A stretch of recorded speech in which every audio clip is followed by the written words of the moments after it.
Hey everyone, this is Chris, and you're listening to One Cross Radio. And today I am super excited and stoked to be joined by Pastor Hector Miray. Hector Miray from Faith and Fandom. He's coming to us from Skype down in the U.S. Hector, how are you doing today, sir? Doing good, man. Glad to be here. glad you're here. And I've said it over Instagram.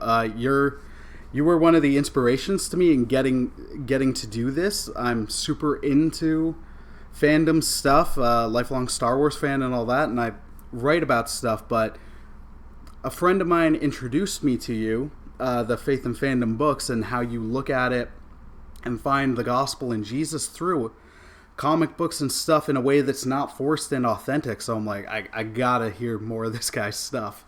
So that's wicked that you do that. Totally fanboying out right now, so. I do it all the time. Don't feel bad. So, to dive in, can you share a bit with us about your testimony? Like broad testimony or just Faith and Fandom? Broad testimony. There will be Faith and Fandom questions coming. Okay. I grew up in a non-Christian home. Neither of my parents were believers. My parents were kind of real distant. My dad was a soldier stationed at a distance. Oh, wow. My mom was a factory worker. And so, like, if she was home, she was asleep. So I pretty much was, like, latchkey kid most of my life. Okay. I got involved with a local church when I was about 12 or 13, and I legitimately only went because there was a cute girl. And, there was a lock-in, which is, one of those events where they keep you in a building for 12 hours or so. Yeah. I went to that one event with the specific mindset that if I'm locked in a building with this girl for 12 hours, I can wear her down. And, she will like me by the end of the night. And so that was my game plan. And I went and actually heard the gospel really presented for the first time. And I was like, oh, that sounds right. It felt like the truth. And there's my favorite movie of all time is Almost Famous, and there's a line in Almost Famous where Kate Hudson says the truth just sounds different. Mm-hmm. I just remember the first time I heard the gospel, it's like that's the truth, and so became a believer that night, and stayed involved in youth ministry throughout that small church. I was eventually discipled by a guy who ran a ministry that would become a Bible camp. Nice. And there's a network of Bible camps called CBM that runs. I think they're in 11 states, and they were going to build one about 12 miles from where I lived, and so I came on. I went through high school with the mindset of serving with that, and I was 17 at a OC Supertones concert, and the drummer Jason Carson, who's a pastor now, and presented a message telling people just to basically stop sucking at their faith, and actually follow through with what God called them to do. So that night I was like, all right, God, I'm going to serve wherever you want. And then, man, I was 2 weeks later, I was riding on a bus with a dude, one of the guys who had mentored me, and he hated everything about the ministry he was serving in, and he spent literally about 2 hours arguing and fussing and complaining about the ministry that was getting started. Mm-hmm. And through the middle of him doing all of that argument and fussing, I literally felt like the Spirit of God just say, all right, that's what I want you to do. And even though I just heard this dude complain for 2 hours, it was this confident moment of where I know this is what God wants me to do. And so I graduated high school with the intentions of being a children's missionary, working at Bible camps. Their program actually, you do Bible camp in the summer, and then it's a process called release time where you actually get to teach Bible classes in the public schools here. What? You don't get to teach it necessarily where like in the classroom, but they'll have like a tractor trailer type situation where Wow. it looks like a church inside, and Awesome. so it has like a ton of little pews and stuff like that, and so you bring the kids in there and they get to leave class and go, because there's a law somewhere in the books that states everyone is allowed 52 hours of religious education per school year. Like, this is nationwide. It's an everywhere thing. That you're allowed to miss 52 hours of class time for religious education. We've got nothing like that up here. But it takes a mountain of paperwork and red tape to get to that point. Yeah, I could only imagine. Every year you have to get like the school superintendent to sign off on it, the entire school board, then every individual principal to agree to it.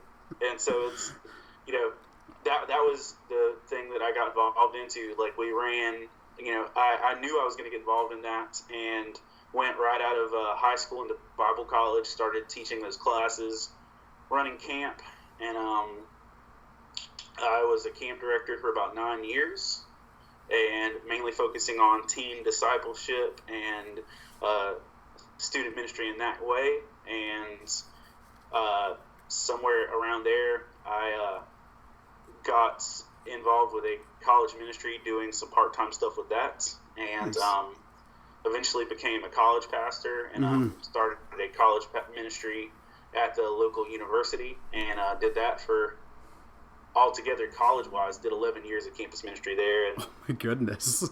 And now I've been a pastor with the church I'm at going on 3 years. That's great. And like broad nutshell there. Oh, hey, no, I one of the things I love with the podcast medium is I love conversations with people. And when you just do interviews in a text base, like I used to do it on my website, you lose a lot of that side stuff when you're trying to narrow it down. So I love hearing more about people. So thank you for sharing all that, man. That's terrific. Not a problem.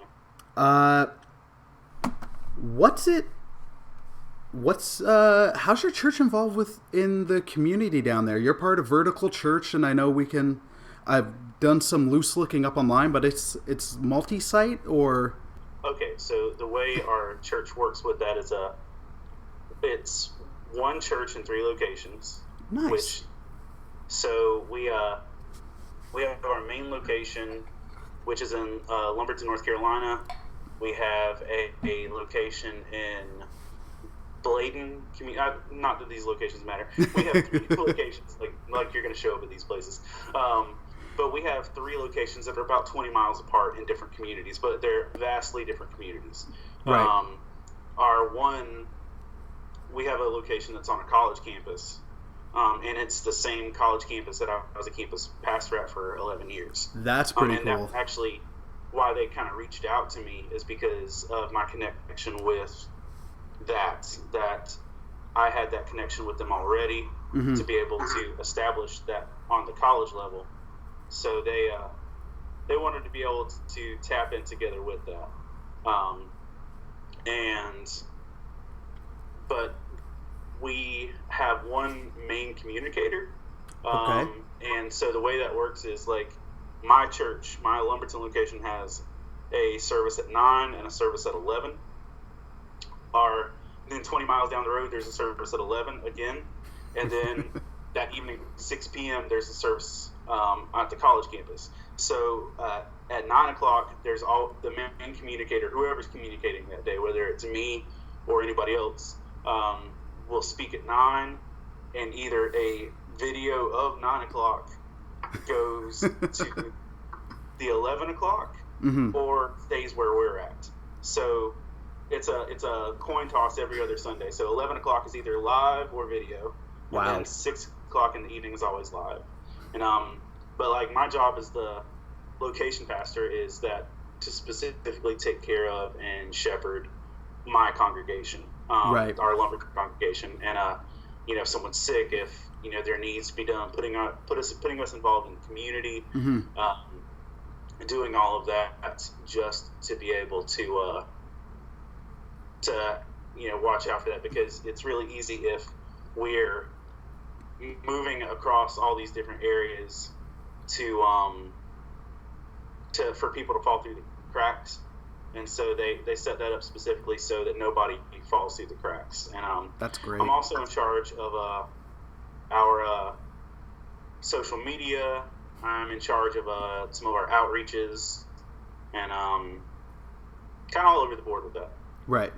Well, heck, they definitely got the right guy for the social media. You know that stuff big time. Yeah, well, it's our guy who does our social media. Like, I don't make the posts. I just kind of pitch ideas and scheduling them, because, like, the guy who does our social media design is way better at, like, Photoshop and editing and stuff like that. And, but, like, I just make sure it goes out. Right, right. But, like, we about 2 hours of my day-to-day was, like, pitching ideas for videos for our series and stuff like that. And before Faith and Fandom, I'm not telling you to look this up, but before Faith and Fandom, I did a personal web series for about 2 or 3 years. Okay. If you've ever seen Felicia Day's, she had her own vlog series for a while, and she was one of the first people I saw that really did that. Oh. And so I saw her, like, it literally after I saw her first episode of her vlog, I'm like, ooh, I could do something like that. And so for a couple years I did it, and it was called, like, Hector's 5-Minute Frenzy.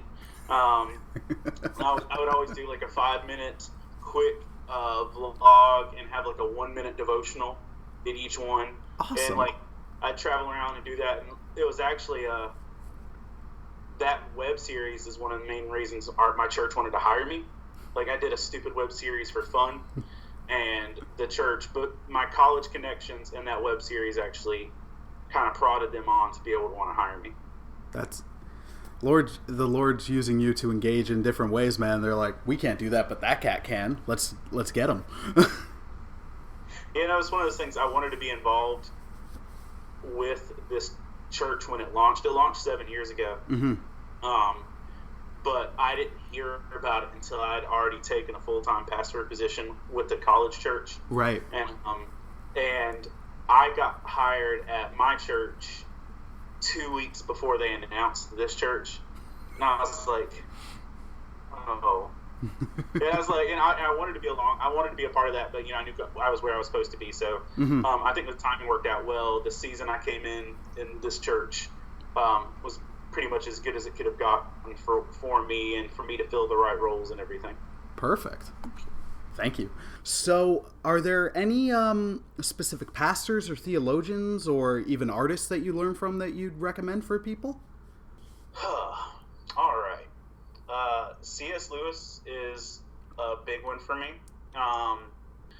just because he covers such a dynamic, just such a dynamic gulf of stuff, because he's got his, like, straight up theology books like Mere Christianity, mm-hmm. and but then the way he tells stories with stuff like with the Great Divorce, and things like The Weight of Glory. Those are, like, even with, like, Screwtape Letters coming mm-hmm. from that perspective. But then and then Narnia for me. Narnia is just one of the best storytelling mediums with intentionality, like mm-hmm. that. If you research it, he did Narnia specifically to help his granddaughter be able to understand God. Wow, I didn't know that.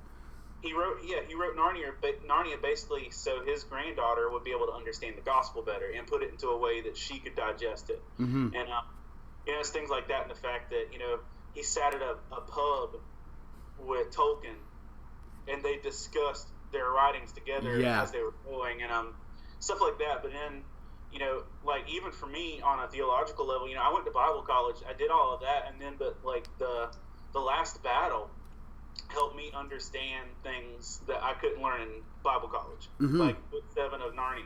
And then even recently, I had somehow missed the fact that C.S. Lewis, before Narnia, wrote a sci-fi trilogy.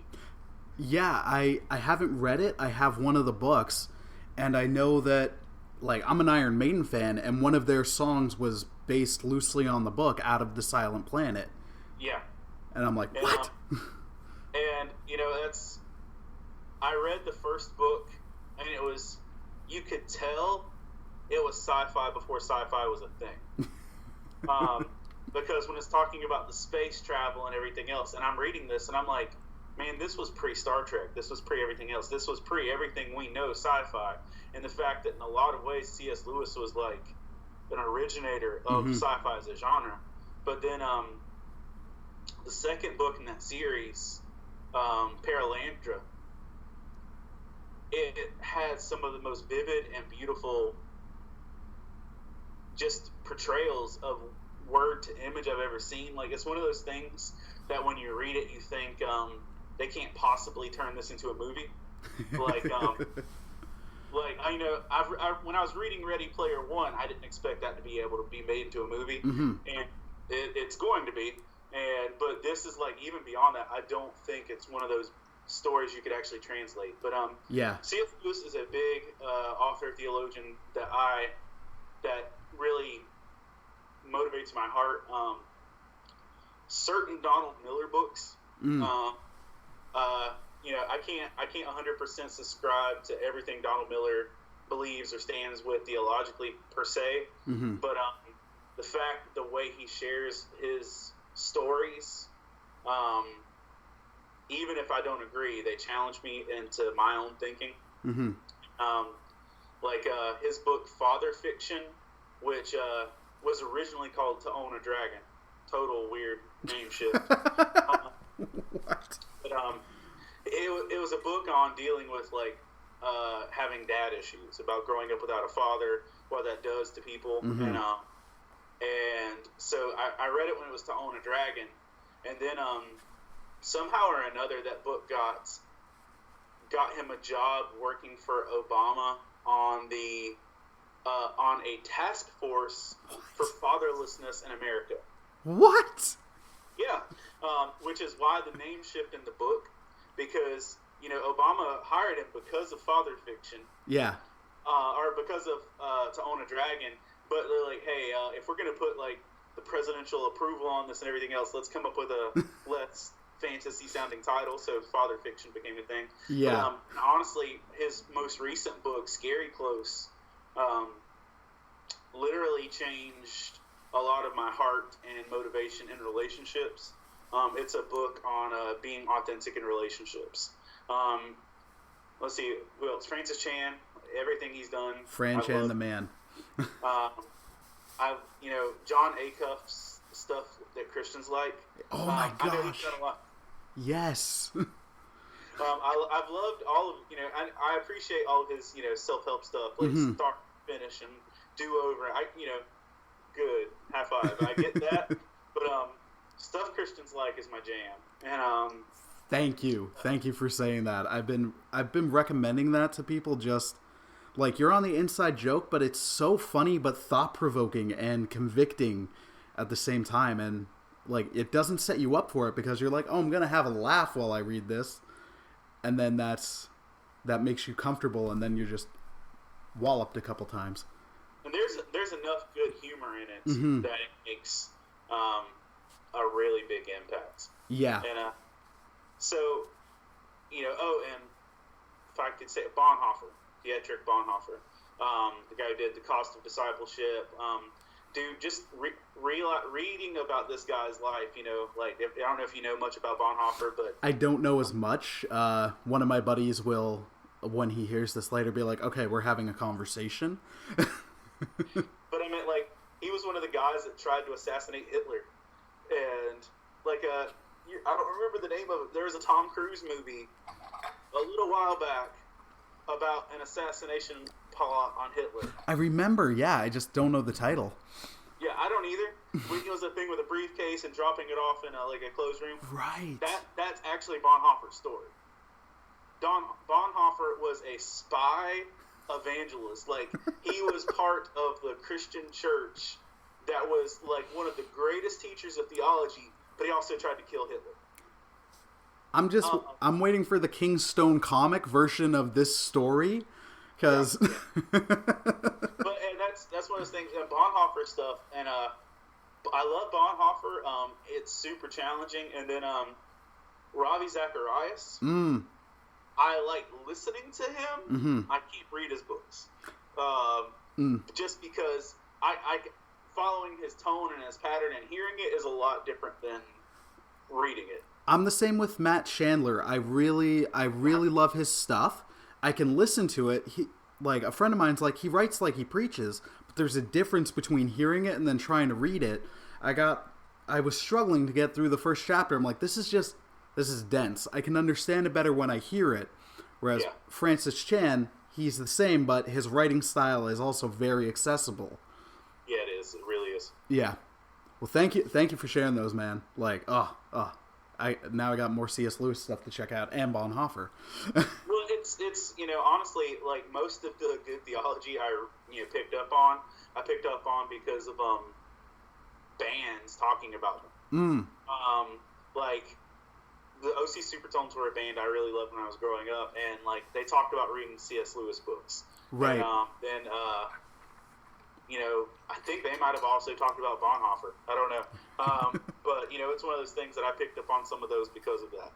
I can definitely understand that. I know I'm huge into like 116 and Lecrae's earlier stuff, and not knocking his newer stuff. It's just I prefer the older stuff.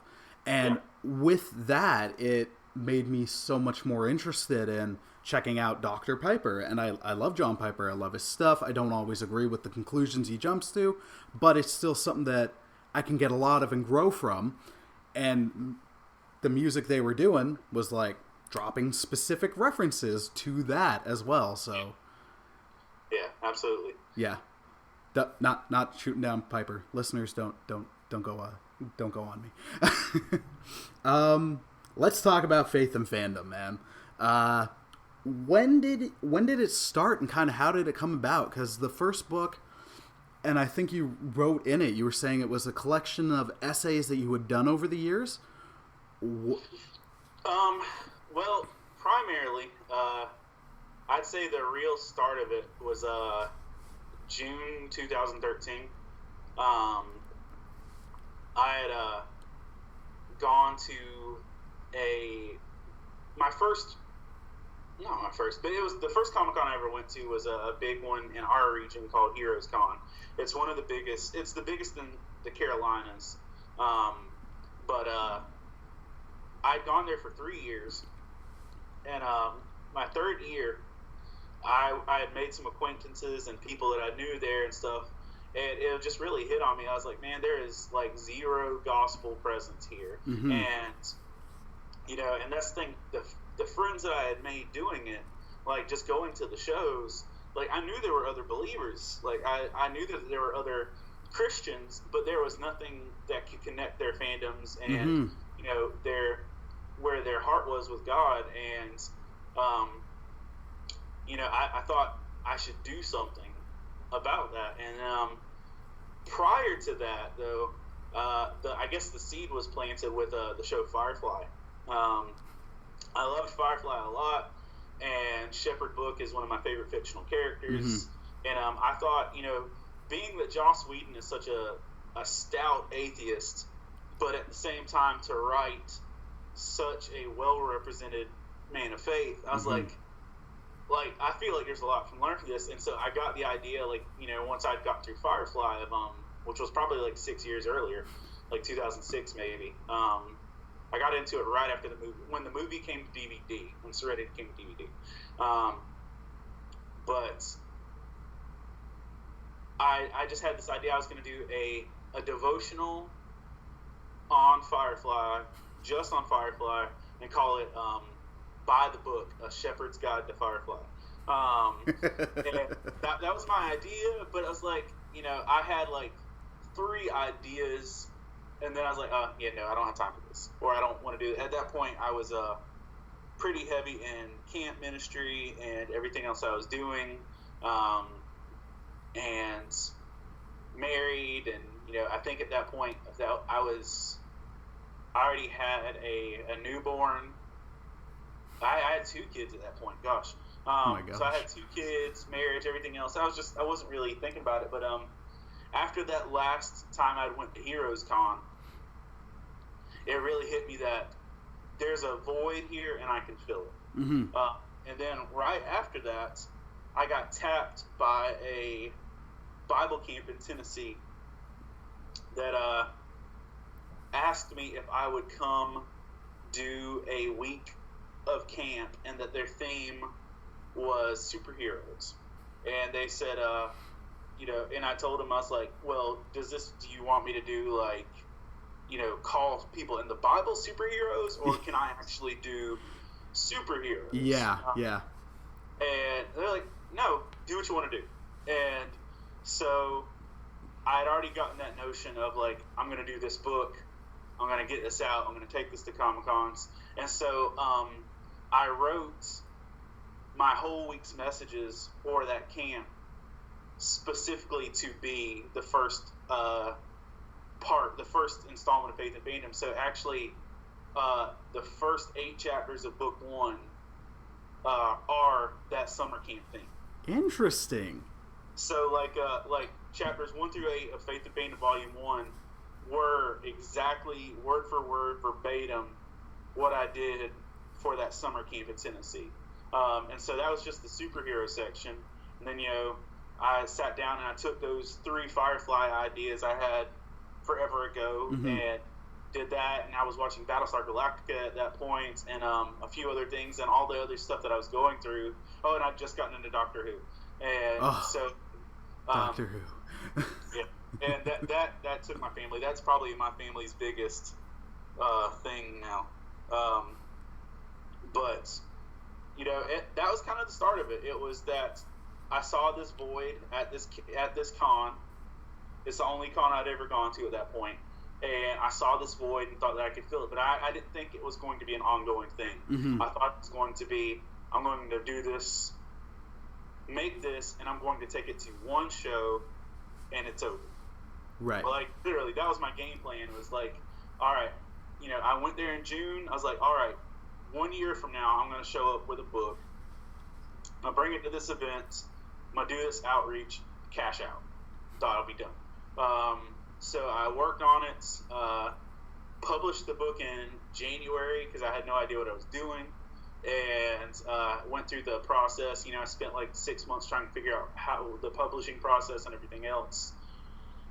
And started getting my stuff together, and I did one show before mm-hmm. Heroes Con, because my local comic book shop, which isn't local, it's like almost 2 hours away, but it was my favorite comic book shop, and they do at that point they did every year a huge event for Free Comic Book Day, right. Like where they would bring out like a circus tent and fill it with video games. Oh my gosh. They would have they would bring actual comic book artists to come do free sketches for people, and they would have professional wrestlers with a wrestling ring fighting in the parking lot. And I mean, they treated Comic-Con like it was, or Free Comic Book Day like it was the biggest event ever. That was my first event, that first weekend of May in 2014, and then I did Heroes Con that year, which is that show, and response was really good. Mm-hmm. The initial investment was a lot because didn't know how much it was going to cost, and like just a table space at that event for the smallest table was $300. Wow. So, which sadly isn't the most expensive thing I've paid for booths. But the cheapest table was $300, and it's such a big show. They average 25 to 30,000 people, and so a lot of people would have started with work your way to the big one. And I'm like, yeah, it's just, I was like, if I'm going to do this, I might as well do the big show. Right. And the response was so good. Of like, I made all my money back. I don't know if I made a profit, but I paid for everything. You broke even. Yeah, that's a win for me. Yeah. But a guy who ran the biggest show in Myrtle Beach, which is another 2 hours away, but the chapel service at my con, mm-hmm. and he wanted me to basically come and take over his chapel service for his Comic-Con. And so before I even finished that show, I kept having doors open of other of other people that ran Comic-Cons coming by the booth saying, "Hey, we want you at our show." And so what intended to be a one-time event turned into like I think the first year I did maybe 6 events the first year from like June until December, and then it kept going, and I started working on another book probably that October, and right about that time, book 1 was the only book out. Mm-hmm. I got approached by Screen Junkies / Clever Movies. What? Yeah. Clever Movies had a web series at that point called Fanboy Face Off. Okay. Oh, okay. I haven't seen it, but I've heard of it. I'm really into Screen Junkies, so. Yeah. But Screen Junkies, Clever Movies, they're all different branches of one company called Define Media. Yeah. Okay. Well, Define Media hit me up because they were doing a show called Fanboy Face Off, and it was supposed to be a show where a host argues who would win in a fight with a superhero or a villain. Right. But they didn't have enough people on their staff that actually knew what they were talking about. And they didn't want nerds hosting it. They wanted attractive people, like, modelish looking young ladies and such, right, hosting. And so, like, you could tell there was some lack of authenticity there. Mm-hmm. And one of those hosts, though, is someone I went to high school with and did theater with and grew up together in youth group. And so, and she was also a producer at Defy Media. And so she had bought my first book right after it had come out. And it was right around that same time I was writing book 2 that they're like, "Hey, we like the way you write. We want you to script the show for us." And so they hired me to write all of their episodes of Fanboy Face Off. And, oh my goodness. And so, like, I went from, like, writing a tiny book to I had to weekly turn in, like, 2 or 3 episodes of a TV series. And so, but the cool thing was, getting paid to do that made me, one, I became a better writer because I had to write a lot, and I got more experience, but it paid for all of the Comic-Con stuff. So I was able to get shirts, I was able to go to more Comic-Cons, I was able to travel. Instead of just doing stuff within a 2-hour radius, I could do stuff that was like 4 or 5, 6, 7 hours away, travel, hotels, all that stuff. That's crazy. And so, and then I got notoriety for being their screenwriter at other Comic-Cons. So people that didn't want me for Faith and Fandom would let me be there for Screen Junkies. And that's the thing. I did it for 2 years under Clever Movies. Mm-hmm. And then Clever Movies liked what we were doing so much. Or, sorry, Screen Junkies, which it's the same corporation, mm-hmm. but a different branch. Yeah. Screen Junkies liked what we were doing so much that they bought us out. Okay. So Clever Movies was absorbed into Screen Junkies, and is that where the movie fights thing that's there now came from? Yeah. Okay. And so they, because I didn't just do those. We ended up doing things like 7 things that need to happen in this movie, or 7 things you don't know about this, or stuff like that. And, we branched out, but Screen Junkies offered me to continue to write if I moved to LA. Yeah, because they're stationed out of there. I watch a lot of their Screen Junkies news. Yeah. I enjoy that kind of thing. And Screen Junkies news mm-hmm. is what I used to do. Oh my goodness. Before it was called Screen Junkies News. Right. It was Clever News and Clever Movies. Okay. But at that point, they were hiring writers mm-hmm. to write for the people on camera. Mm-hmm. Screen Junkies was like, no, we're just going to, if you're writing, you're going to come on camera and talk about it. Well, yeah, as you were talking earlier about the, like, we want the model aesthetic, like, not knocking anybody who's on Screen Junkies News, but it's not that. They're not looking like presentable news people or, like, the model aesthetic. Not now. Yeah, not now.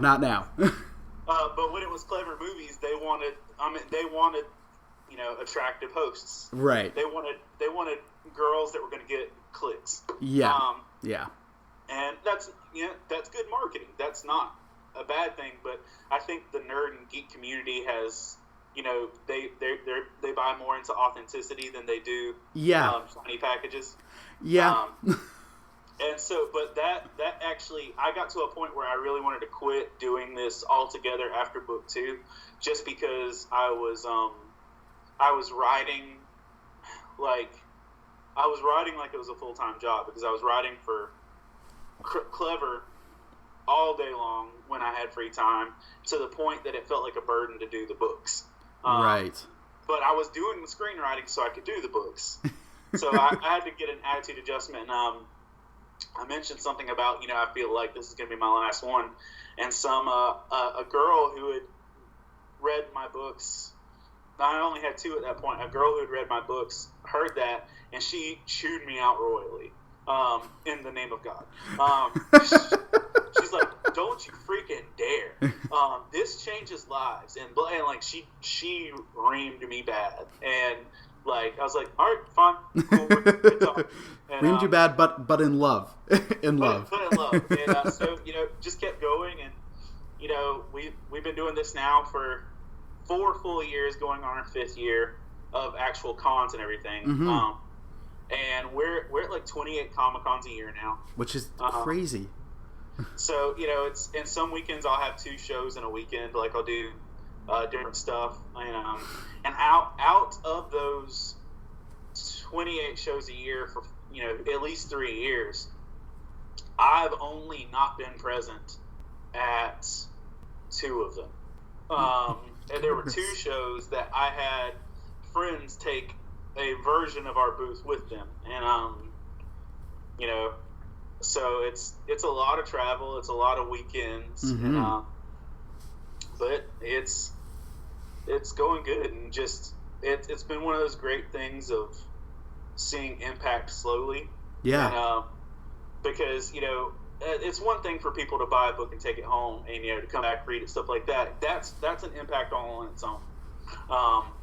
But like, one of our bigger impacts really is basically that we kind of establish ourselves as like the chaplains of the Comic-Con. Not mm-hmm. that we go and harass people, but like when people in Artist Alley or exhibitor booths at Comic-Cons, when they're having problems in their marriage, they'll come talk to us. Like, I've done marriage counseling for Comic-Con artists. Like, there's an artist that draws for Archie. Oh my goodness. Has, you know, marriage problems, and, you know, we've literally tried to help them through their marriage problems. Or there was one artist that he works for Iron Man.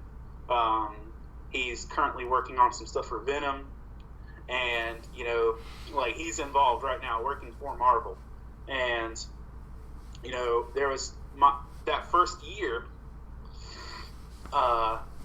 we did a show and we were booth mates, like, we were side by side, and he was bitter. He was angry at God. He was angry about some stuff that had happened in their life, and he was a little salty that we were beside him,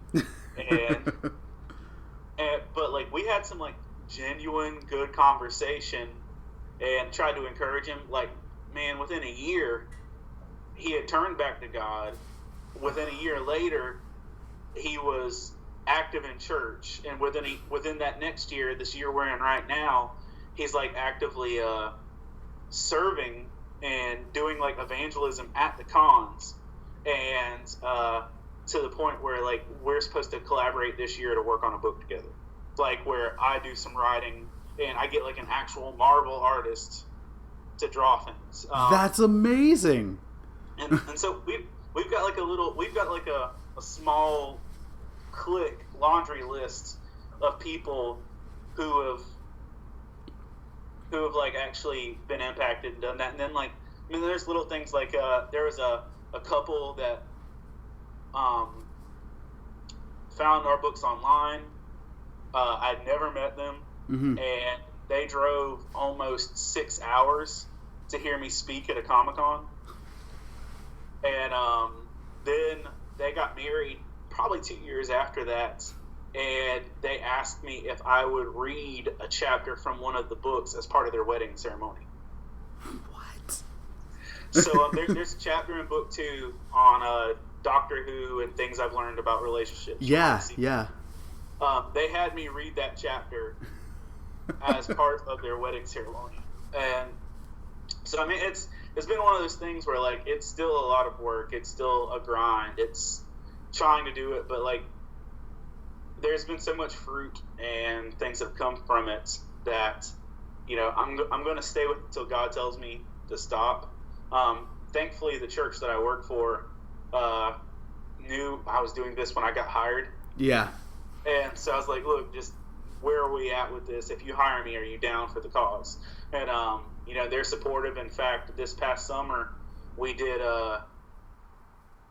2 or 3 chapters from the books for our summer.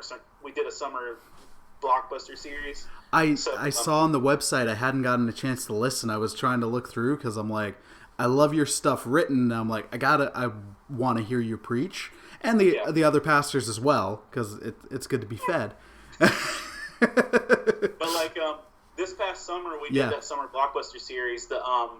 There's a Captain America message that's literally the chapter from book 4.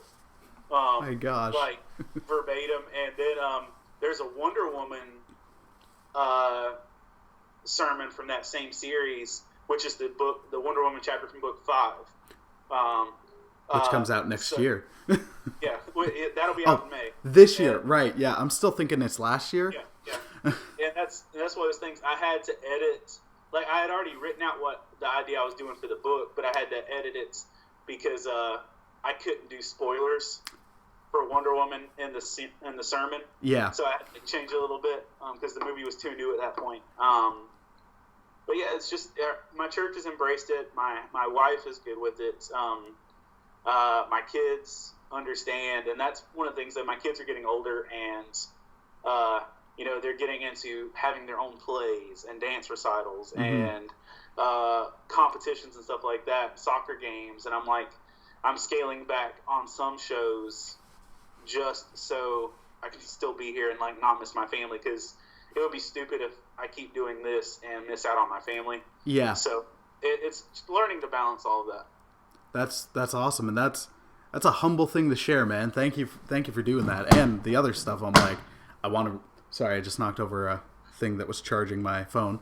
Where the questions are, like, I'm excited to see that book, and thank you for sharing some of those stories. It actually answered a bunch of my next questions within that one. I'm sorry. Oh, don't you dare apologize. We would have gotten it. So, who are some of your favorite comic book characters or some of your shows? I know you mentioned Doctor Who and Firefly. Like, what are some of your favorite movies? And I know you go into the reviews on the podcast, and I enjoy that. I know I didn't enjoy The Last Jedi as much as you did, but you were articulating your points well, where I'm like, I can see it. So it's fun to talk about. So who are some of your favorites? I'm a DC fanboy, so you know, unapologetically. But I see all the flaws, but I don't care. I think if just giving like my favorite movies, period, probably like Almost Famous is my favorite. The Dark Knights. I'll say Serenity in there just because of Firefly. I don't know. I'm a big fan of. I just like a good story. Like, yeah. And that's one of the things that I'm seeing, like, in the current climate, is that I'm a lot more prone to watch a series than I am a movie. Yeah. Yeah, I get that. I'm to the point now that if I don't pay to watch a movie in theaters, I'll never watch it. Like, not even on Netflix. Wow. because I feel like it's just not enough story for me to care. If it's not an experience that's worth my money, I'm probably just going to watch a rerun of Justified or something. But that's one of those things. But like, my family's really big into Doctor Who. Our third daughter is named after a Doctor Who character. Our second daughter is named after a Firefly character, and we weren't quite geeks on that level when we had our first daughter. But it was to the point that my wife, my wife doesn't care. Like, she's nerdy enough that she's down with naming our kids after fictional characters, stuff like that. I really, I love a lot of comedy stuff, but like, I get seasons where I want to watch comedies. Like, after I finished book 4, I wanted to just like purge myself and stop being focused for a minute. So like, I watched all of The Office, all of Parks and Rec, all of 30 Rock, and and all of the It Crowd, like in a 3-month window. Which those are pretty much my favorite comedies. But I like a lot of anti-hero stuff. Red Hood is probably my favorites. One of my favorite characters. Like, I'd say my favorite characters, period, are River Song from Doctor Who, Red Hood, Krillin from Dragon Ball Z, and Shepherd Book. Yeah. So I'm kind of all over the place. I've really gotten into My Hero Academia lately. Okay. Read the entire manga run in about a week. I think there's 10 or 11 books. I read all of those, and over Christmas break, my family watched all 3 seasons of the anime. Oh my gosh. So like, sat down as a family, and like, all 5 of us and watched it. I'm gonna get the name of that just because I work for a social work agency in Hamilton called Living Rock Ministries, and in March we're doing a Comic-Con event, and they're like, hey, you're into comics and stuff, you plan this. I'm like, okay. So, and I know a couple of kids there are crazy into anime, and I just don't know it as much. So what was the name of that one, just so I've got some stuff to throw on? It's My Hero Academia. Okay. Like, and it's one of the newer ones, but it's basically Harry Potter for superheroes. That's interesting. It's basically, in the voice, I got introduced to it when I met Vegeta from Dragon Ball Z this year. He voices the main superhero on My Hero. But basically, at some point, 80% of the world got superpowers. So 80% of Earth's population have what they call quirks, and it's a generic superpower, but you're not allowed to use it in public, much like wizards aren't allowed to use magic in Harry Potter. And if you want to be a superhero, you actually have to go to superhero school. You have to test into it, and you have to be approved, and then you get sorted into classes. And I mean, it's straight up Harry Potter. Yeah, it's set. I'm like, it sounds like Harry Potter, but I'm picturing some stuff from, like, not Civil War and the war that broke out, but it's like, no, you need to be government officiated. You need to be this. It's very much that. And even if you're not licensed, you can't use your powers in public, even to stop a criminal. And so there's all this stuff. And then the greatest superhero of all time in that series is called All Might, and that's the guy that Vegeta voices. And it's a whole thing. It's actually the chapter I'm writing for Faith and Fandom right now, is I'm writing one on that. But it's, it really delves into what makes a real hero and not just powers. Awesome. Because the main character that it follows, the little kid that it follows, is one of the 20% that doesn't have powers. And so he wants to be a superhero even though he doesn't have powers. So it's just a good story, but also, like, on the manga thing, One Punch Man is really fun. I haven't read, but I see One Punch Man showing up a lot online. So, like, at some point, I gotta check this out. It's worth it. I know it's on Hulu if you can get Hulu, but also one of the things I didn't realize, my local library, and I live in the smallest, poorest county in my region. My local library has like literally all of everything.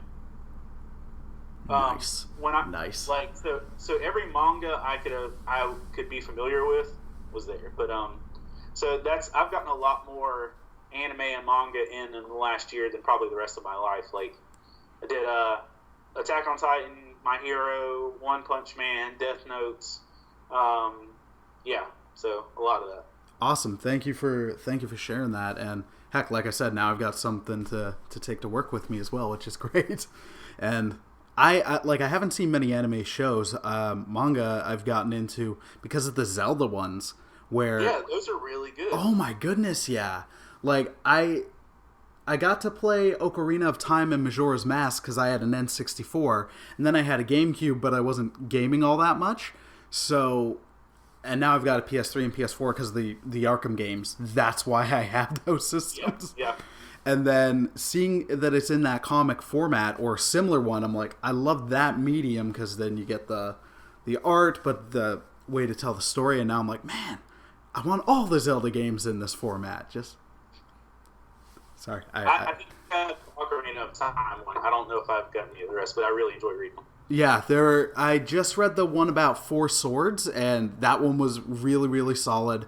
And the Majora's Mask one also has a Link to the Past, which I didn't play any of the classic Zelda games, so it was an exposure to that. So that one was a lot of fun.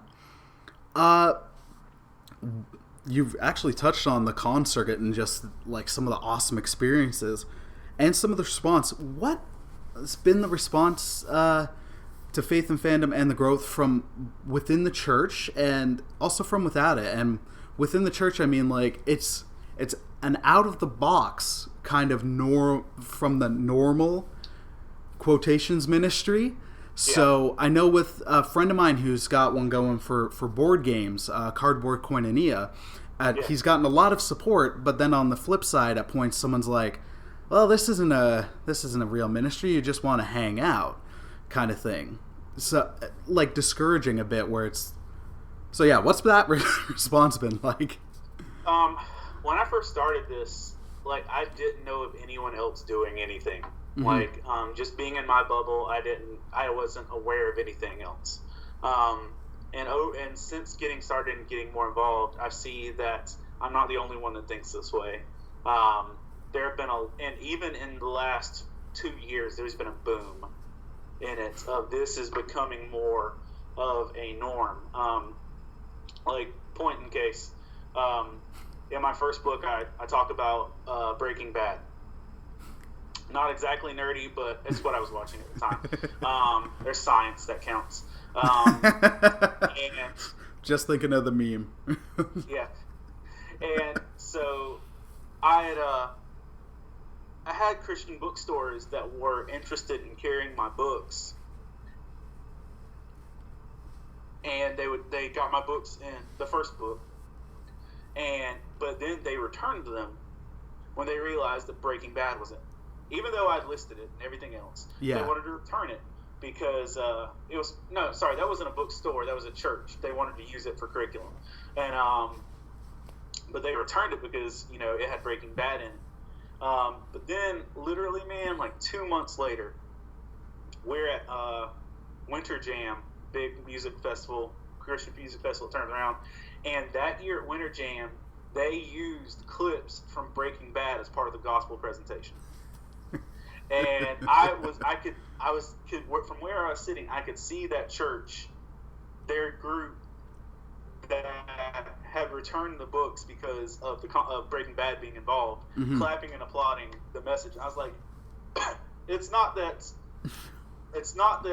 they were being hypocrites in it. It's the fact that it takes people a while to get the curb to see that, and I think we're getting to a point where it's becoming more normal. I just posted on my Instagram and stuff the other day that we found a Bible, a mainstream Bible, the real Bible, with a Star Wars cover. and it says, "May the faith be with you." I saw that. Yeah. And that dude, that's a straight up Bible at Walmart. That's not like some nerdy Comic-Con thing. That's on the shelves of Walmart where they're embracing nerd and faith together. And then, I mean, the ones who get it. The ones who don't. And this is a ministry for the ones who don't, or the ones who do or don't yet get it. But it's growing to be such a more of a mainstream concept. Like to the point that when I was doing this, there weren't enough people doing it. Now it's getting to the point that if I stop doing this, there's still going to be people doing this. Yeah. And so, it's like, cool, I can leave. But, there's people like Game Church. There's people like Nerd Chapel, Geeky Guys for God, God Loves Geeks. I mean, there's a million of these ministries now. And then of different podcasts and stuff to do this. And, it's neat to see the culture rise up. And in that, and I overall, it's been good. I haven't received a lot of negative. Awesome. From the church. I've got a lot of questions, but not negative. And then one of my big moments, like what happened this summer with Raleigh SuperCon, a big show in our area. There is a newspaper type thing that goes out to all of the churches in my state called the Biblical Recorder. Okay. It's like, so you're literally talking, 100,000 churches. Something like that. They all get this newspaper, and someone from that newspaper came to Comic-Con specifically to sit in on my panel and to interview me in my booth, and they did like a cover story on it, and they fought to get in there too. Because the show said, sorry, if your media organization has less than 20,000 Facebook likes, you're not allowed to represent. Wow. And then, but the lady's like, look, we have 100,000 people in churches that read this, but we've got like 10,000 people online. Like, I'm only coming for this one thing, and I'm not going to go to any other celebrities. I'm literally coming just for this. And so that lady actually fought to be able to even get in there and do it.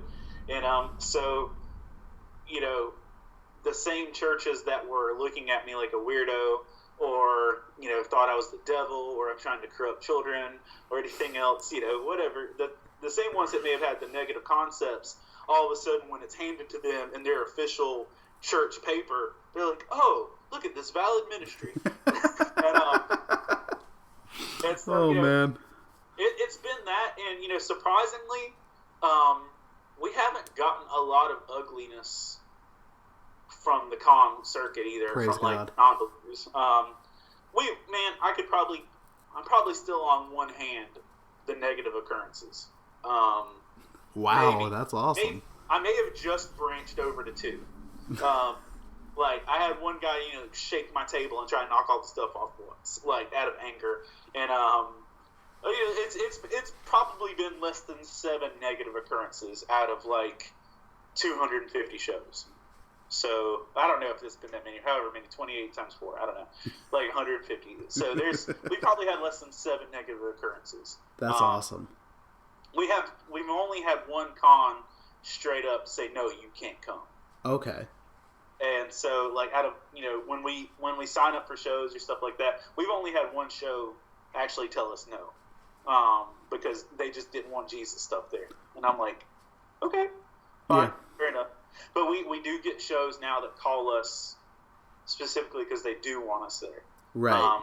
We've even been like headline guests on a couple small shows. That's awesome. And we're getting more cons that actually invite us to do chapels and services on site. Great. So like I think so far for 2018 we have 5 actual chapel services scheduled at cons. And this is really cool.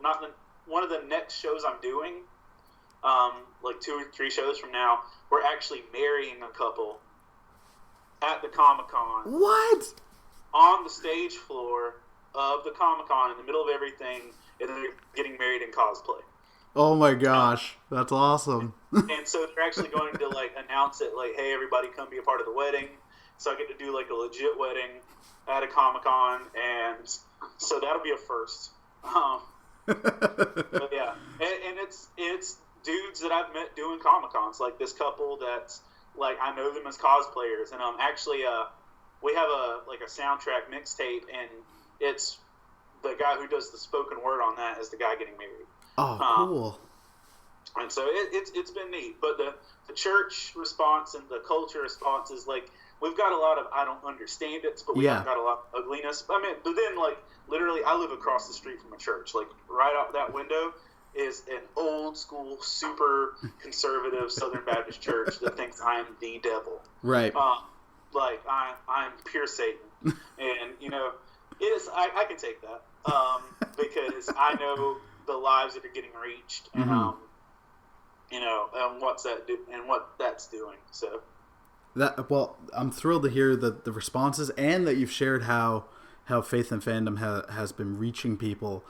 When I saw it, when my buddy Matt from Cardboard Koinonia recommended it to me, and I'm not trying to slam anybody, it was just in the past some of the stuff had been like kind of forced in and all that, but then as I'm reading it, and it's just stuff like seeing the gospel in Batman, I'm like, hold up, like I've been reading Batman a long time, I've been watching Batman for ages, like I grew up and will constantly revisit that amazing 90s show, and then Justice League, but then seeing some of the traits that you've seen coming up, I'm like, this is awesome and this is excellent. And now when someone in the church is asking me about like comic book characters, and they're like, oh, my kids are getting in comics, I'm like, who?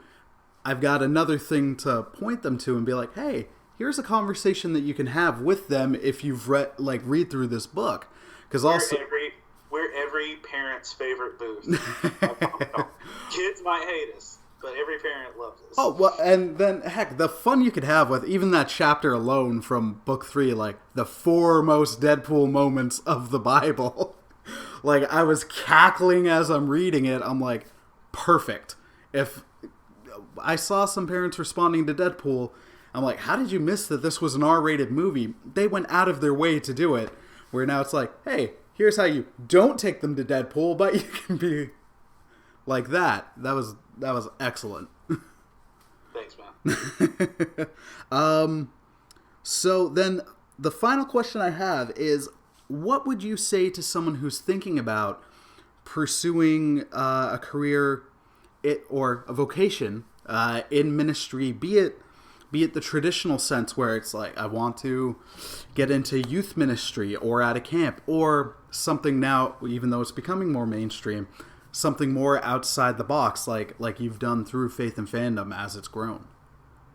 I would strongly suggest that if God's placed any kind of desire in your heart to do ministry, do it, because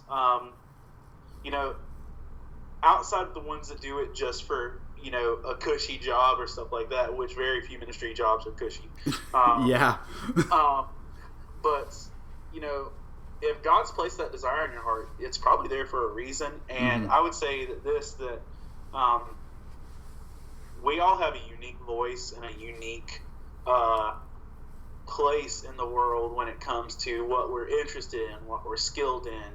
And I think that reaching out to the stuff that you're reaching out to and through the things that you're passionate about are going to be huge. And because when you're authentic and when you're genuine, there's going to be an opportunity to share in those things. So, if I would say, don't force it.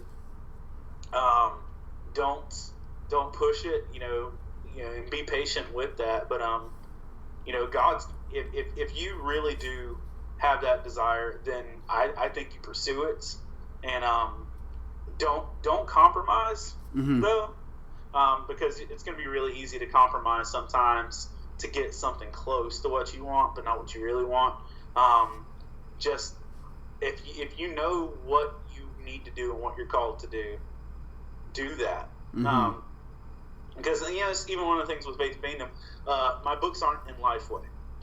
They're in Walmart, they're in Barnes and Noble, they're in all those places, but they're not in like Lifeway and Christian stores, because those stores had a process where I would have to weed out anything they felt remotely as not a cool subject to talk about. So, and that would have meant like I had a one guy proof book one just for content, and they said, you know, they literally said 11 of these chapters are okay. Come up with 11 more like these, but you can't talk about this subject matter. Well, I knew that what I wanted to do was to minister to the people that actually had these fandoms and these things. And I was like, well, I can compromise and get bigger and have support in this area, or I can do what I know I'm supposed to do. Right. And so, like, I would strongly suggest if you've got that, be patient and go with it. But don't be afraid to fail. If you fail while being obedient, it's not failure. If you feel called to do something and it doesn't result in the success you expect, it's still not failure. So I strongly suggest if you've got that calling, do it, and be willing to do that. There was one lady I met at a show, and she's an Asian lady, and she was standing across from my booth for like the better part of 2 hours. Like, wouldn't speak to me. I acknowledged her. Yeah. She wouldn't nod at me. She just stared at the booth for like 2 hours, and it was real creepy. And then she came up to me and she started crying and saying that she didn't think that this type of ministry was possible because you know, she literally was from China. She was going back to China. She was just in America for a show, and she said that, you know, with her faith and like with manga and anime and the stuff that she was into, she didn't think that you could do that. Mm-hmm. And she just gave me a hug and said, "You've shown me that you can redeem the culture." And so, like, praise the Lord, man. Like, it was probably 2.5 years later.